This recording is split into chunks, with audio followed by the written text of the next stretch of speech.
Hello, welcome back to Leadership with Darrell W. Gunter on WSOU 89.5 and streaming on the net at WSOU.net. I'm so pleased to have a dear friend of mine from a few years ago who's relocated to New Mexico from her previous place, um, Miss Tina Trout. She's the founder of LaLa Gardens Cooperative, and she's the author of Natural Being Framework. That's a good mouthful. It is. Yes. So, All right. before we jump into the interview, share with our audience about your background and how you came to be in New Mexico. Well, it has been a very circuitous journey, and it feels rather heroic to be home and sort of like completing the end of my journey, appropriately in a place I was born and fell in love with from like I was born to be here. Yeah, Jemez Mountains is where I was raised, but I'm now on the backside of that, and it's a big volcanic. It's one of it's an active caldera, and so the ecology is very unique. And so, from a natural farming perspective, it's just like a playground. And then, yeah, and from that natural farming, all else has emerged, including the framework and the book and everything that I do. So it's fitting that I should be in a place that I love. You know, so, you know, y- you have a lot of different hats that you wear. And Yeah. so you consider yourself to be a regenerative storyteller. You're founder of the Natural Being Framework. You're a permaculture educator and author. And you're just talking about how, you're going from soil to soul, which I love. So Mm. how did this all come about, if you will? Well, I was trying to garden. I was trying to do something on the property that was and became LaLa Gardens Cooperative, a project that I'm really proud of, that was reflective of a lot of the principles I still work with. But in that gardening process, I learned about my limitations. So Hmm. I went off and got my training in permaculture, applied it, failed, discovered natural farming, which is an indigenous principle-based practice that all cultures shared pre-industrial.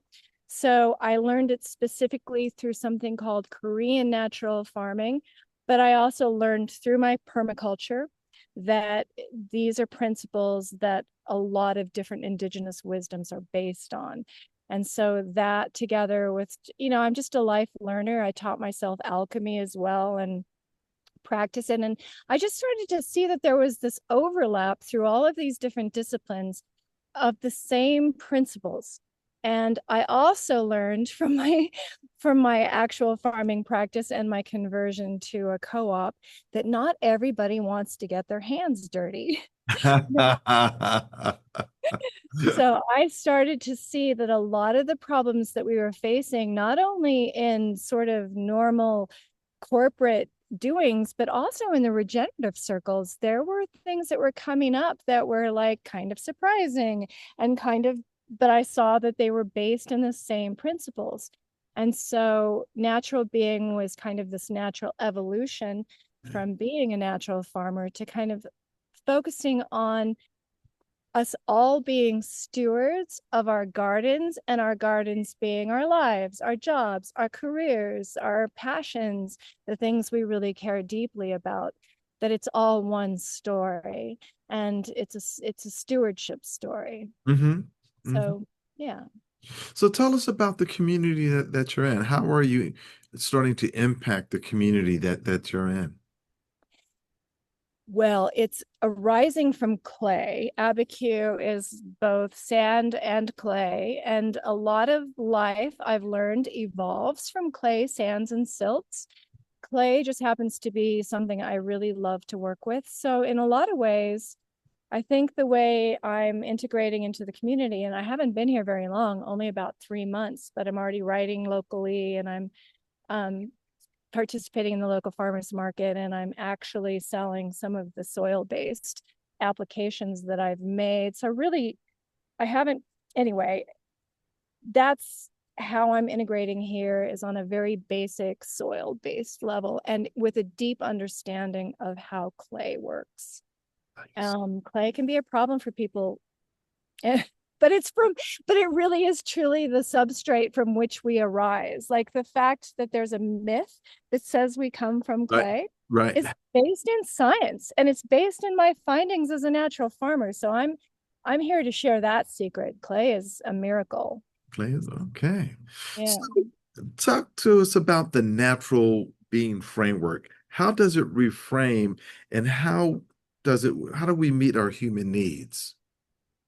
Well, I started focusing on Manfred Max Neef way back early in my permaculture training, and I kind of saw it like, oh, okay, this is a more holistic this is a more holistic avenue to address human needs that includes things like idleness and creativity and freedom. And there's nine in total, and actually 10 if you include transcendence, which I do. So I've just always sort of held it at the back of my mind. But then as I started becoming aware that this natural farming, which is principle based, could be applied in life, I started to see that Manfred Max Neef was onto something. And that in fact, a lot of the principles that were becoming obvious through natural farming were things that could be applied towards meeting these basic human needs. And he talks specifically about this process of meeting needs that starts first in being, then goes to having, and then into doing, and Hmm. then into interacting. Okay. And we as regenerators are often, or anyone, we're taught to focus on the doing and the interacting, Mm. right? What is it that you do? How is it that you impact? How are you a communicator? These things. But a lot of the focus lately is starting to be on our beingness and how we are functioning as healthy human beings. And then this having aspect, which for me sort of evolved into gratitude and how we hold gratitude for the places and the people and the things that we're in Mm. association with. And so meeting human needs through this sort of natural arc became a vehicle to express these principles that I was finding that held true within natural farming. So it was kind of a synthesis, synergy, and a happy marriage between all things that I do. And how did you come about to discover Max Neef's philosophy? Was it in one of your courses, one of the lectures? It was from some internet search, and I just became aware of it, and then I was, I think it was another permaculturist somewhere else that was kind of newly defining it. And just over time, I'm finding that more and more people are starting to resonate towards his thinking. So it's timely as well. Um, I just found a problem with the typical meeting your needs based on a survivalist attitude. Like you've got to secure your food and your protection before you can do anything else. There's another part of his needs framework, his framework that talks specifically about how to satisfy those needs. And there's something he calls synergistic satisfiers, which means if you can meet more needs with one action, and seven kind of holds up as a magic number. Hmm. Within permaculture, that same principle is called stacked functions. So Okay. the more you can stack a function to meet one need, the more in harmony you are, and the more it describes an actual regenerative system. So I started to look at regenerative satisfiers because as a natural farmer, I mean, you can do so much by these simple actions to kind of meet that synergistic effect. And I think when people can feel it, touch it, smell it, see it in action, and they see that regeneration happen through these synergistic satisfiers, it's kind of like the keystone. It's kind of like the thing that convinces everybody like, oh, this is real. This really works. Oh, regeneration is actually possible, not only in soils, but in our systems.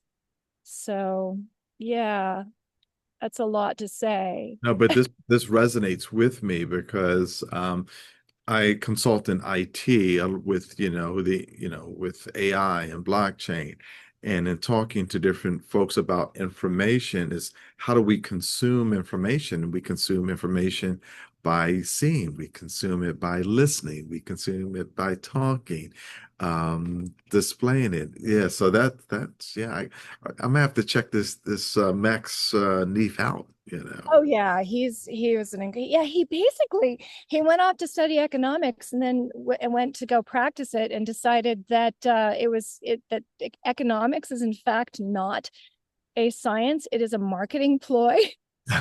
And he met someone who was satisfying all their needs and barefoot hanging out in the mud, you know, and he just so barefoot economics was birthed at that point for within his thinking and his practice. But he's very much about studying, he was very much about studying the things that were working, Hmm. communities that were not operating from a monetary standpoint but still meeting their needs. Right, So right. it's kind of like a practice born in observation, which natural farming is as well. All knowledge is gained through this act of observation. It's not something that's acquired from university. Right, It's something that you practice. right. So So, what does living regeneratively look like on a practical level in how we eat, relate, and make decisions? yeah, in practice. Well, eating is a very interesting activity. And I would so I went from a beautiful acre property, big house, refrigeration, all the things, still sort of, you know, thinking into reality, these beautiful systems regeneratively, NFT supporting, blockchain active, like all these bells and whistles that really fit the bill. But when it came to eating, I realized when I hit the road in a bus with very limited refrigeration, no running water, that there were some problems inherent in our consumptive easy access. And I had already begun through natural farming, and it's an act of fermentation, a lot of it is. Mhm. So I was approaching food from a fermentation perspective. And I started to see sort of the limits in refrigeration and in these sort of like short, like shelf life oriented foods that are divorced from natural systems. Mhm. And that waste was really a byproduct of us shortcutting or neglecting or adding these components to commodify or whatever, that really we just, you know, there's a simple shelf life to foods and that you can extend that through fermentation. So, you know, working with miso and working with kombuchas and working with, and then milking my own goats and make. Wow.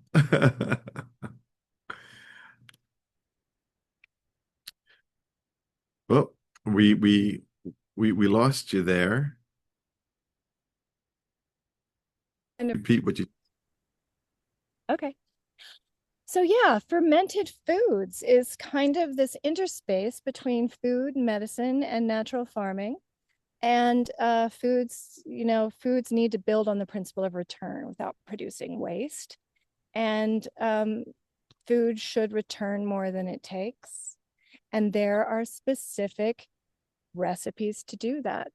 And they are cross-platform, cross-industry. And a lot of what I work with is returning food to a natural cycle that doesn't create waste. That's revolutionary. And it's something that we don't talk about enough. Right, right. And how is it milking the goats? How many goats do you have? I went from four. I started on the road with four, got a couple of boys. Now I have 15. And I'm only milking three of them. And I'm only milking, and I don't separate them from the babies. Everything I do with the goats is different than a lot of people do. So I basically enter into the program as somebody who needs the milk along with kids that are needing milk. So I'm able to only get what I want and need. So if I want to make cheese one day, I'll take a little bit more than if I'm just drinking it for milk or making yogurt. And you know, I'm not producing enough to sell, but I'm certainly producing enough Hmm. to create a food source for myself from them grazing. Yeah. Absolutely. That is great. So how Yeah. can leaders shift from an extraction-based thinking to a reciprocal systems thinking? That's yeah, it's an interesting question, and there's definitely solutions. I think a lot of, so like going back to the food and how waste is kind of, nature knows no waste. And Right. so I think a fundamental question for any organization is, um, where are my feedback loops? Because when food is going from food to medicine and returning to nature, that defines a feedback loop. So identifying where those routes of return are within an organization is not just something that satisfies a regenerative quota. It literally creates an entirely new value avenue. So we, as stewards of our organizations, need to learn how to apply value to these feedback loops, Mhm. honor, so defining and honoring and valuing these loops, whether in soil, water, carbon, community. So we will shift from an extractive mindset to a truly regenerative one, where waste is simply the raw material of future abundance. And Wow. I really love that. that. And so please tell me you have a book that you're working on. Well, I post cancer and post cancer treatment, I literally in 8 months wrote a sci-fi time travel, which incorporates all these principles. And now I'm about halfway through writing about the natural being framework and sort of coming at it from a new look at these. What is freedom? What is protection? What is identity? What is the meaning of these words? It's like we toss them around as if we really understand what makes them tick, or why they are part of our beings. And I think sort of looking a relook at what those words actually mean is a big part of this new I have book. the perfect publisher for you. I Amazing. I've been wanting to know that. So thank you. I've had a few of his authors on my program. The name of his publishing house is a small publishing house, Live Places That's Publishing, and he publishes topics that normally don't get published. beautiful. Yeah, but it represents the world that we're in, for that. So, my next question is around microbes memory and the sacred cycle. If you could, you write about microbial intelligence. What can microbes teach us about leadership and healing? Microbes. Microbes. Well, first of all, they have a sense of humor. Oh wow, they have a sense of humor. Wow. Isn't that crazy? Yeah, and they're excellent storytellers all in themselves. Their cycles are very fast. Like within 3 seconds, they're already doing the thing that they're there to do. But here's the fundamental thing: the shift that they offer us, the microbial gem, I guess you'd say. So because bacteria are a type of microbe, and I work a lot with bacteria, not just the fungi, the fun guys out there that you hear about, the bacteria. I work with the scary feminine aspect of microbes, which happens to be the bacterial realm. Well, there are these bacteria called facultative anaerobic, which is just a fancy way to say that they get along in oxygen rich or depleted environments, Oh, truly the bridges. oh And wow. what happens is they'll find an environment that they like, they will habitate it, and at a certain point in their thriving, they'll go into something called a it's quorum sensing. They will all at once, all together, decide to mutate, Hmm. and the next generation will create biofilm, which acts as a permeable membrane that allows certain nutrients in, Hmm. allows waste to go out, protects the colony.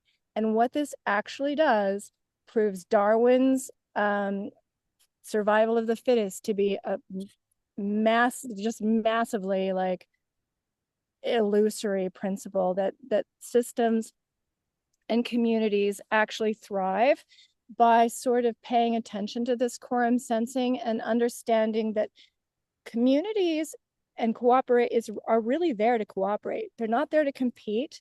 They're not there as an alternative. That we really do, as a thriving humanity, come together in community to do the one thing that's needed: cooperate and heal and protect our environments that Wow. we really are here to steward. Wow. It's that simple. So, how does soil act as a storyteller in your work? Well, she houses these microbes, and her story is diversity, diversity, diversity. Soil is actually a way to hold water, and water, if you're paying attention to things like the fourth phase of water, which you would learn about looking at my work, or any Pollack is the one who is scientifically proving that this is a thing. Water acts as a battery.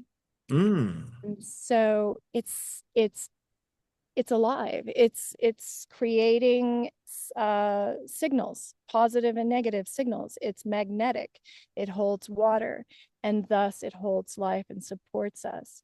So as a storyteller, I think soil is just really, it's the first word. It's the first verbal, like it's the first expression of life, just by simply holding water so that we can come into resonance with her. All right. I love that. Yeah, because water does so many different things for so many different living things. Yeah. And arguably we are water, you know? My sister Libby said to me recently, "Are you drinking your water?" I said, "Yes, but not as much as I should." She said, "Because the brain needs water. It needs that." Does. Yeah, It does. yeah. Yeah. Well, good for your sister. I think you should listen to her I deeply. do. I do. I do. I do. Oh, wow. So, what have your goats taught you that science has not been able to teach you? Oh my goodness. The law. Okay. They Goats are master negotiators. The master negotiator. By the way, my daughter loves goats. Yeah. We The when the we two would go to love. Disney, we would go to I guess Animal Kingdom where they had the goats. So Oh, that's so beautiful. The way they'll push against you. They're always looking for their boundaries. okay. And they really highly they don't a lot of everything you hear about a goat is a lie. They don't eat just anything. They literally select the things that are at the height of their nutritional diversity. And Okay. they actually also choose a diversity of things. So they'll eat green, then they'll want a little bit of bark, then they'll want a little bit of dry material. They are the perfect composters. And it's all a negotiation. So they're out there looking for the best that they can get, and they're going to push their boundaries to get it. And so they teach you kind of what a feedback loop is, because you're part of that loop. They're pushing to get, let's say, into a place they're not supposed to get. And so your pushback is literally the thing that is the feedback loop. But you've got this little handful of sunflower seeds because you know that's your negotiating tool. Right. Right. So it ends up being this dance or negotiation of energies. And I think what we're tasked to do is just learn how to balance and how to treat our resources in balance and as a kind of a dance. And I think goats teach me. They Wow. teach me how to dance. Yeah. Nice. So let's talk about the return, living the hero's journey. In Yeah. mythic terms, what does the return mean to you and why is it important now? Oh my goodness. So I like everybody is on a hero's journey, right? And it's not just a hero's journey to save your partner or to change the presidency or to solve the issues of the day. It's not.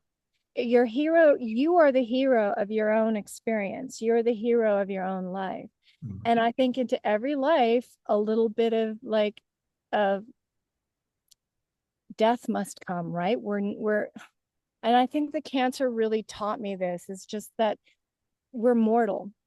Mhm. There is a cycle. There's a being born, there's a life, there's a youthfulness, and then there's your older age, and there's kind of approaching that point when the cycle is gonna, as you know it, come to an end. And that sort of insight, that ending in sight, I think defines the return. And the quality of it for me has been kind of like an assessment, like looking back over the entire journey, figuring out what really means something to me, and focusing in on that and sharing, because that's part of it, receiving and then sharing the boon of society. Like, what is it that you've learned over your life that Mhm. is going to be of service to everybody else? And not out of this altruistic way, but just of sort of this, hey, I've been on this planet for a minute. I learned a thing or two, and I think maybe you'd be interested in what I have to,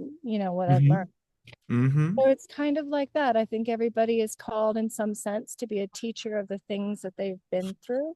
Right. And I think that the return journey is a lot to do with just that. Well, I'm going to have you back on the program because we have a couple of minutes left, and you just have so much wisdom. And that's why I wanted to have you on the show because I can remember from our discussions from some time ago how you just had so much knowledge and so much to give. You speak of coherence. How do Yeah. you help people uh, metabolize grief, loss, and complexity into Mm. service and beauty? Oh, I think it's just this kind of it's humility, right? And it's gratitude. And Mhm. it's like living your own journey, right? Getting out of living someone else's life and living your own, and Right. living your own framework. A Mhm. teacher can't teach what they have not experienced for themselves. And Mhm. you really can only learn those things through gratitude and through humility. And so, and a lot of that is sort of is dealing with your own grief and your own loss and your own arrival at this understanding that failure is a part of the system.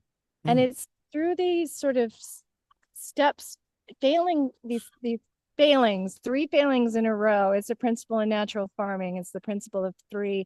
You Mm. try something three times, you fail each time.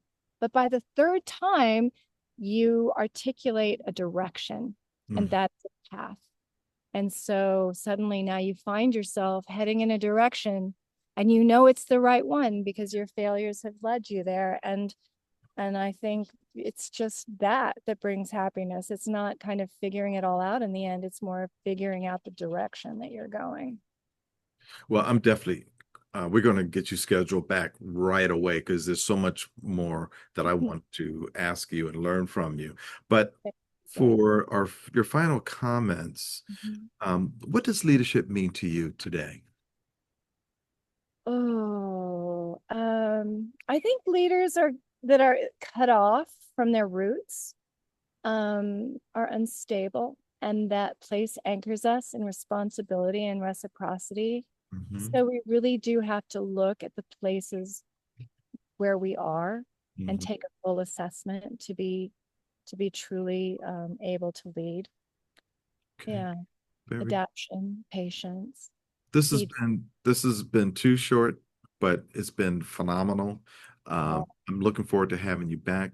Ladies and gentlemen, we're here with Miss Tina Trout. She's the founder of LaLa Gardens Cooperative, and she's the author of the Natural Being Framework.